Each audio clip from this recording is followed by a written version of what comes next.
Assalamualaikum tuan-tuan. Depan saya ini ada satu unit tuan-tuan. Yang ni Toyota Harrier tahun 2005. Register tahun 2011 tuan-tuan. Okay, yang ni saya nak menjual dengan tuan-tuan 20,800 sahaja. Okay tuan-tuan. Saya jual seadanya. Okay. Boleh tengok saya review tuan-tuan. Ni nombor pun cantik. VER 815 jalan sekali. Okay. Cat yang depan ni sahaja. Yang lain semua cun cat. Okay, color biru gelap tuan-tuan.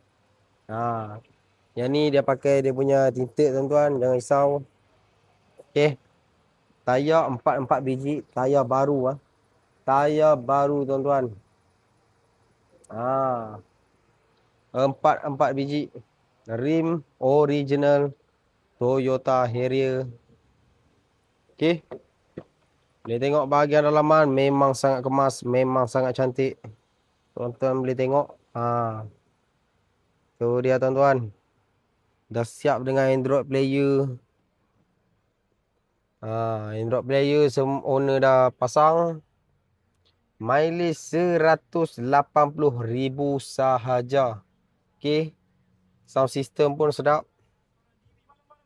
Pihak Putra dan Suraya temankan anda di Berdua Malam Sinar. Mereka akan kongsikan kisah-kisah trending di laman media sosial dan mereka akan bincangkan di dalam... Memang sedap. Okay. Ni free gift. Free gift ni tuan-tuan. Siap pusing lagi tu. Okay. Jom ikut saya tengok bahagian belakang pula. Kereta memang tak ada masalah. Enjin gearbox memang sihat. Memang smooth. Okay.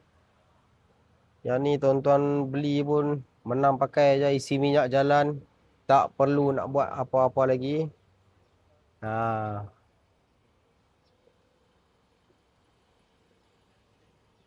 Tuan-tuan boleh tengok tayar. 4 biji tuan-tuan. Tayar baru. Jom kita tengok bahagian boot dia. Okay. Yang ni manual lah, tak ada. Dia punya power boot memang tak ada.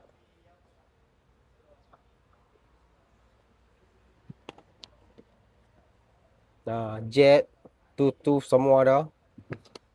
Tayar spare head dia dekat bawah bukan dia dekat belakang boot. Okay.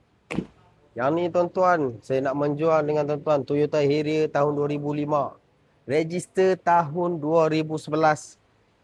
Okay, bagi dekat saya 20,800 sahaja. Siap puspakom, siap tukar nama.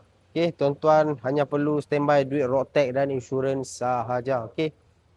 Yang mana berminat boleh terus hubungi saya ataupun tuan-tuan boleh walk in di Rat Motoring Selayang bersebelahan Hospital Selayang.